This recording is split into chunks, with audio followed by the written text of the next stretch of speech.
Okay, welcome to Boston Media Theory. I'm Marcus Breen. This is a program, as I've said many times, where we talk to people who are involved in various aspects of media work, communication work, maybe academics, maybe researchers, activists, consultants, all manner of people who are engaged in the field of media, especially at this time. Perhaps there's more media than we've ever had before, and of course we're in a particular moment in US history where we have some serious challenges of media representation, perhaps misrepresentation.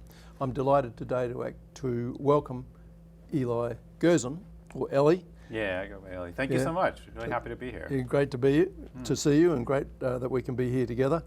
You're involved in all forms of activism, so I think we can probably say that you can explain to us some of the things that are going on and help us to understand better, not necessarily or not only the media landscape, but also what's happening in the field or in the area of pro-Palestinian activism, the questions that have emerged around how that activism is organised and the relationship to the campus.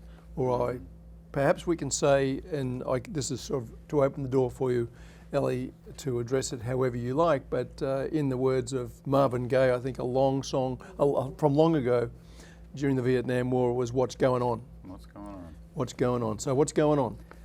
Well, I mean, I guess first of all, yeah, I'm a member of Jewish Voice for Peace. I've been very active in the Boston chapter for about 9 years, and we have never had so many people engaged in the organization and in general with the organizing for Palestinian liberation as we have for the past 7 months.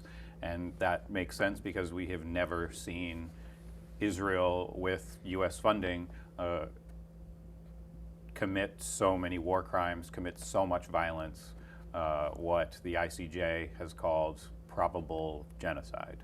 And so that's what's going on in the world. I'm sure many of your viewers are aware of that more generally. And yes, in Boston, we have definitely been very active. Many different organizations, including organizations that don't normally focus on Palestine, but absolutely at Jewish Voice for Peace, we're primarily focused on Palestine, but other issues of racism and justice in the Boston area for sure. A lot of things converge at this moment, don't they? Not only the cause of liberation movement seen in Palestine, but then the idea of what or how to define Zionism, how to define, I don't know, what we say, that old question that was once put by Stanley Fish, is it good for the Jews, right, which was a famous question from the 1920s and 30s in the United States. I think the Jews have been saying that for centuries or millennia, but yes. Oh, okay, all right. Well, he said it was particularly New York, yeah, but I'm sure. Yeah. So, you know, those kinds of questions, it seems, you know, questions around those kinds of things have re-emerged, but now much a sort of conflation of so many different interests and energies flowing partly through this one kind of portal, the Palestinian cause. Does that mean that we're sort of seeing a happily more complicated environment, or is it too complicated? I mean, it is complicated in many ways, but honestly, when you use that word, I get a little, I'm like, whoa, whoa, whoa, because a lot of people use that word, it's complicated, use that phrase, to dismiss this, right. Which for us, it's very simple. As a people, Jewish people who have been subjected to racism, to oppression, to dehumanization, and to genocide, we don't want that to happen to anyone else. And that is what we see happening to Palestinians. And so we really believe that what is good for the Jews is also what is good for Palestinians. That is safety, that is equality, right? Equality for everyone, equal rights for everyone. And that when Palestinians are safe, Jews are safe. In historic Palestine, from the river to the sea, if you will, and around the world, Jews around the world will be safest when there is peace and equality and the end to the oppression, the apartheid that Palestinians suffer under in that land. Now, a lot of students have taken a very strong view in relation to this, and we're in early to mid-May 2024, and there's been a number of encampments not only in Boston but around the country and now in other parts of the world, including in Australia, my home country, and in the UK and across Europe. This is quite remarkable. So what do you think has mobilised students after many, many years of quietude? Well, I don't know if students have really been quiet. 10 years ago, I was involved in fossil fuel divestment. Oh, In right. general, climate change, I think, has mobilized many, many students, and certainly Black Lives Matter. But yes, this is probably maybe the largest, and maybe the first time we've had encampments in decades on college campuses, for sure. And also just that students have been active on this issue throughout this time. But again, these encampments, yeah, they're very powerful, very inspiring, and what they're asking for is very simple, very clear. They want their universities, with the money that they are paying, their tuition, they want clarity on where that money is going with their investments, and they want the schools to divest, and they want their schools to support a ceasefire. That's very clear, that's very reasonable, and they have been met with accusations of anti-Semitism, accusations of violence, accusations of all sorts of hateful things. They've been accused, certainly by the New York Police Department, of having the wrong books. They've gone on television and say, "Oh, look at these books that these kids have." It's like, well, yeah, that's definitely protected under free speech. Certainly on a college, you should be studying all sorts of things. But yeah, so it is really exciting, the reaction that so many people are being mobilized and inspired by these encampments. And you and I both attended a Jewish Voice for Peace Boston meeting on Sunday, and I just loved hearing from these tough students, and in particular these were some Jewish tough students who joined us, and they talked about how JVP Boston has helped with providing Haggadah, that's the book that you use during Passover Seder, and by providing food and matzah and things, right?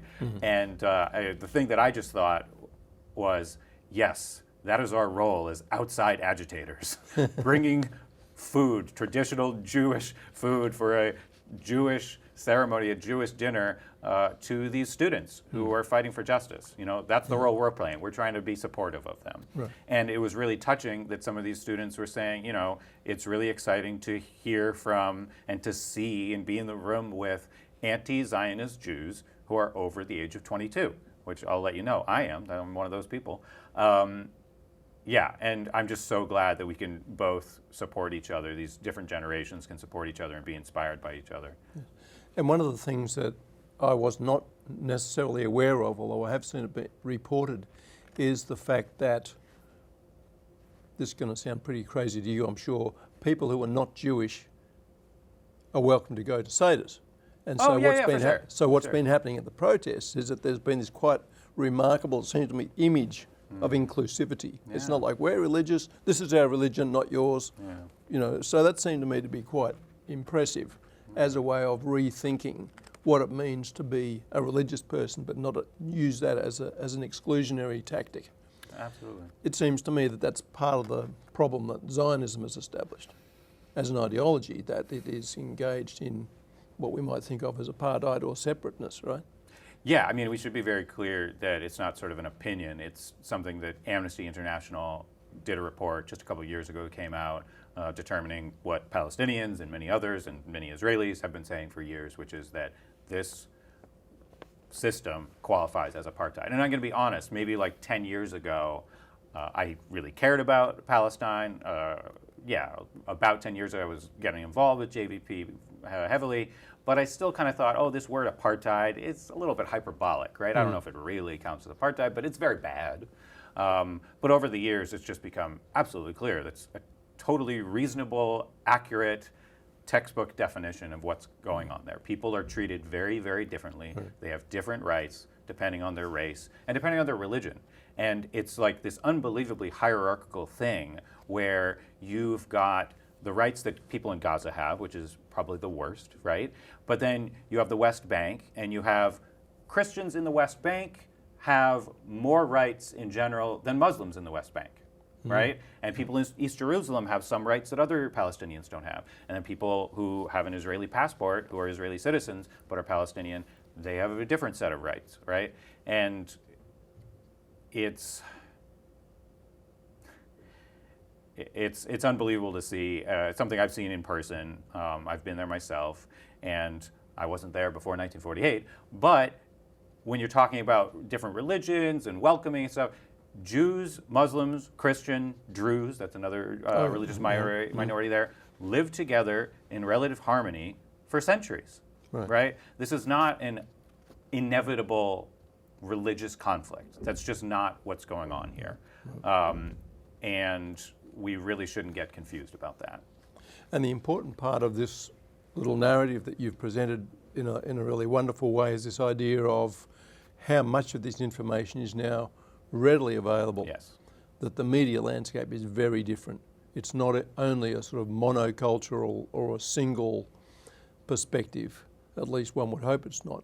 And so the diversity of media sources has really changed what people know, and perhaps that's an important consideration. That's really important, yeah. Being a teenager in the 90s, I definitely struggled to find good news sources. And now, yeah, you can find it on social media, on websites, pretty darn easily. If you're looking, you can find it.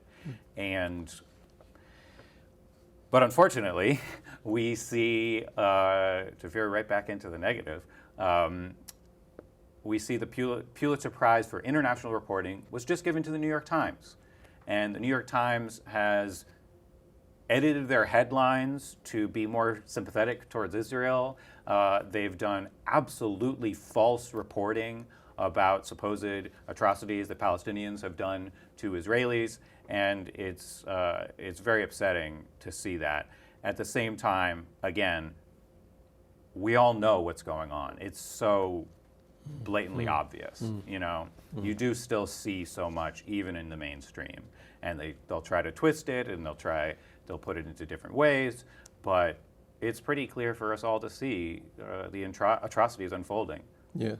On our social media accounts. Yes, sadly, and in many cases it's very difficult to watch and see. Absolutely. Yes. I mean, and I'm not encouraging people to watch it every day. I certainly don't. I probably do something to try to help the cause every single day, but I'm not watching the horror every single day. I don't think there's anything healthy about that.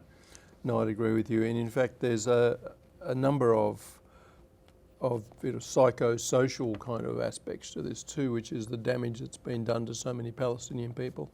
And I suspect in a converse way, the damage that's been done within the Jewish community. Everyone watching this is watching a horror and is watching lies about why this needs to happen. It's very upsetting, it's very traumatizing, but to be clear, it's absolutely the worst for the people who are in Gaza, who are living it every single day. And no, that's something I think about a lot because, you know, I lost 44 members of my family in the Holocaust as Dutch Jews. And at the same time, my grandfather and both of his brothers were extremely lucky to survive. Like my grandfather would tell stories of, you know, I was going to get on a boat, but I missed it, and then that boat sank. You know, and it just so happens that actually what I learned in Israel when I was in Jerusalem, that the extermination rate for Dutch Jews was the highest of any other country. Other countries, more Jews were killed, but as far as percentage, Dutch Jews. So my family was very lucky to survive, and I have to say, even the people who survive have trauma for the rest of their life, and they pass on that trauma to further generations. And we spend a lot of time talking about how Jews feel unsafe and how are people feeling, but it's always the focus is on Zionists and Jews. And we have to remember that Palestinians have hearts, that they are experiencing this. Palestinians grieve for their family members, whether they're in Gaza grieving for their family members or whether they're right here in Newton, right here in Massachusetts, thinking about and seeing these reports and hearing about members of their family being killed. Absolutely, that's so traumatic. And it's just very upsetting when one group of people is humanized and we consider the feelings of one group of people and not the other. Yeah, absolutely. I couldn't have said it better myself, and I wouldn't even try. But I think it's important to hear, directly the immediacy of this traumatic kind of impact, or the impact of trauma. Yeah. And I think it's probably useful to also reflect again on the students that are in encampments and that generation, of how engaged they are in what amounts to a very potentially learning experience, maybe even learning through trauma. Somebody referred to it the other day as experiential education. Oh, and I think hell yeah, if I could say that. Yeah, it's redefining experiential education. And the response from campuses and administrators has been very strong, but not at all positive for the most part. It's been very upsetting. I wasn't there during the what happened at Emerson, but I've seen videos or talked to people who directly experienced it, people getting bloody noses, people being thrown to the ground, their heads hitting the pavement. I saw a friend who, a lot of times the police were grabbing people. This is called a keffiyeh. It's a traditional scarf from Palestine. Palestinians insist that they like to have people wear it. It's not cultural appropriation, in case anybody's worried. But people were taking these beautiful scarves and symbols of liberation and grabbing people by them, right? Really? And so Around the people, throat. yes, exactly. So my friend, I saw marks on his neck from having this scarf wrenched across his neck. And this was the Boston police, and both Mayor Wu and Governor Healy have said that they approve of the actions of the police. It's very upsetting. And then at the same time, Mayor Wu said in 2019 that why do we need so many police, especially police in riot gear? And here she is calling in the police in riot gear and praising them. The problem with policing is not really the subject or the topic of this discussion, but within the United States there really is a very, very serious limitation on how police understand their responsibilities, isn't it? And again, this is one of the considerations of the value of so much media, is we can actually see what the police are doing. Exactly. Kettling, violence, provocation, mistreatment, and with impunity. Yes. It's quite an extraordinary moment yet again, Exactly. unfortunately. Yeah. And I've talked in the past to folk from defund Newton Police and so on, and it's a very serious concern, particularly for younger people. So I appreciate what you're saying, and just to take on a little bit more of this question of what students are doing, I would like viewers to reflect a little bit on this comment from Robin R.G. Kelly, who's a professor at USC, who is a long-term New Yorker at Columbia University, where there's been some very serious issues, as it'll become apparent in a minute. And on April the 29th, so not very long ago, this year, 2024, he wrote to President Nemat Shafik, the president of Columbia University, who goes by the name Minouche. And this is the first couple of paragraphs of Robin R.G. Kelly's letter, and it is really a powerful document, and it appears in the Boston Review for those who want to read it, and it's got quite a few paragraphs to it.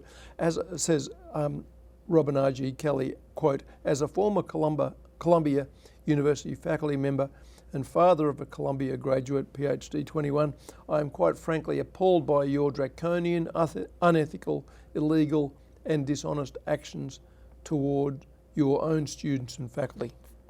That's the opening paragraph. So welcome to a punchy kind of statement. And then he goes on, "In the name of keeping students safe, you bring the NYPD on campus to break up a peaceful encampment, thereby endangering hundreds of student protesters, many of whom are Jewish students and students of colour, and the campus community at large. Given the NYPD's racist record, the fact that you would subject Black, Latinx, Latinx, I should say, Arab and South Asian students to police repression suggests that you are either unaware or indifferent to the trauma our communities have experienced with the police. And your administration's decision to evict students from their dorms, strip them of their meal cards, and have them charged with trespassing is nothing less than vindictive. After taking their tuition and fees, you render them homeless and potentially food insecure. How does this make students safe? I mean, this is good stuff. It's great if you're stuff. interested in a fine example of political rhetoric. Absolutely. And I would refer to Governor Healy, who on Friday on Boston Public Radio said, well, I support keeping students on campus and everyone else safe. And then she said, yes, I support what the police did to students. I mean, that doesn't sound like she's supporting safety. And she also repeated the very clear lie, well-documented, well-debunked lie, that there was anti-Semitic rhetoric coming from the pro-Palestine encampments at Northeastern. There's very clear video showing that somebody holding an Israeli flag, a counter-protester, said something extremely anti-Semitic in some sort of effort to get other people to say it or something, but he still said something really awful. And then that was used as an excuse to clear the encampment. Yeah. And Governor Healy said this days after it was already made clear that that was untrue. And so she's making all of these students unsafe by repeating a terrible lie like that. And at the same time, all of this, I'm really excited about what the students are doing. I do want to make sure we talk about and focus on what is happening right now on the ground, which is that Hamas has accepted a ceasefire deal, and then Israel invaded with tanks into Rafah, a refugee camp. That's happening right now, right? So it's very clear. I mean, we talk about a ceasefire, people refer to this as a war. This is an almost entirely one-sided massacre, bombardment, genocide by Israel against Palestinians. They are the ones who have been unwilling to accept peace as a possibility. They're the ones who have been unwilling to stop killing civilians. And the politics of this are very powerful in the sense in which it just seems wrong. It just seems so blatantly wrong. Not only what Israel is doing, which has led to significant protests, but also the question of how the US seems to support this for whatever purposes it seeks to achieve. I mean, what is the US going to gain by this? Seems to be something that is part of a strange and unformed system of thinking, if you like. It's a bit like claiming anybody who says anything critical about Israel, which was no longer the case, was always deemed to be anti-Semitic. Oh, right? People still try to play that tape back. Absolutely, people still try to say anything you say negative about Israel is anti-Semitic. So it's a real which is not true. No. Yes. Yeah. Sorry, what was the last thing you just said? Well, the US general, Yes. Okay. Yes. geopolitical interests. I mean, no, absolutely no other country has supported Israel more than the U.S. And the U.S. has not supported any other country more than Israel, right? The next largest recipient of aid, of billions of dollars from the United States, is Egypt, which many people view as sort of a bribe to say, hey, Egypt, let Israel do what it's doing, don't get involved, or else we'll stop giving you billions of dollars, right? So overwhelmingly, the largest recipient of funding from the United States is Israel. And we're seeing votes happen since all of these atrocities. We've had Senator Markey and Senator Warren, after saying they support a ceasefire, Representative Clark, after saying she supports a ceasefire, then voting to send billions of dollars more to Israel. Well, if you support Israel stop killing people with U.S. weapons, why are you giving more U.S. weapons to Israel, right? Yeah. And I mean, at the same time, some of those people have also said, hey, we should put conditions on this funding, but nevertheless, they still vote to send more funding. And that needs to change. So calling for a ceasefire is no longer enough. Now it needs to be, we need to stop giving military funding. And when you talk about, why is this happening? I mean, there's a lot of different ideas for why, but one thing I can say is we send billions of dollars to Israel, and then Israel takes those billions of dollars and purchase weapons from U.S. war manufacturers. And that includes local businesses like Raytheon and Elbit, right? Yeah. The problem with so much of this inconsistency is, as we say in, I think it's communication theory, it's a cognitive dissonance. Absolutely. On the one hand, there's, yes, we support trying to do the right thing, and then sometimes, Our as you actions say, are the opposite. yes, Absolutely. perversions, really. I don't know how people's heads don't explode. I'm at a loss for words, for sure. For sure. Yeah. So maybe that's the challenge, at least for those people like myself who've been associated with the peace movement, or those people who want a solution which will benefit the entirety of the region, which would be a democratic homeland for the Palestinian people. What about a homeland for Jewish people? How does that fit into these calculations and in these conversations? I know we haven't got much time, but Yeah, we got 3 minutes apparently. yeah, 3 minutes. So do your best. Yeah, I mean, so I should say I'm speaking as a member of Jewish Voice for Peace, so I should be clear that Jewish Voice for Peace does not have an official stance on that. We certainly believe that whatever happens, everyone has equal rights, right? That should be clear. That's absolutely essential for everyone to have equal rights. So that's a good Yeah. universal. That's a Yeah. good universal to, if you like, agree on, and at least find some way to get people to agree to that. Yeah, right? absolutely. And how that would happen and how that Yeah. can happen is a major concern. And one of the things, again, quickly, and it's not fair to really ask you this with such a short amount of time left, but the whole notion of propaganda, Yeah. of changing the calculus about how information gets to people, so that the prejudice that's experienced against Palestinians everywhere is not reproduced. Seems Yeah. to be a real challenge, doesn't it? It's definitely a challenge, and the anti-Semitism is a challenge also. That at Jewish Voice for Peace, we're so often saying, criticizing Israel, not anti-Semitic, but also there is anti-Semitism in the world. We are concerned about that as well. And in general, yes, we need to follow basic principles of decency and anti-racism and support for equality. Absolutely. Well, they're big themes, Yeah. major themes, and certainly issues they raise issues that just seem to be pressing more and more upon us. Perhaps we can imagine an inverted positive outcome from the fact that so much media will produce something that might be positive when things when things are so dire. Absolutely. No, there's been so much amazing media. Certainly appreciate what you're doing here. And so many people around the world have created beautiful things, important things, powerful things to let people know about what's going on and to show the resiliency and the beauty of the Palestinian people who are resisting a genocide. Ellie, thank you very much.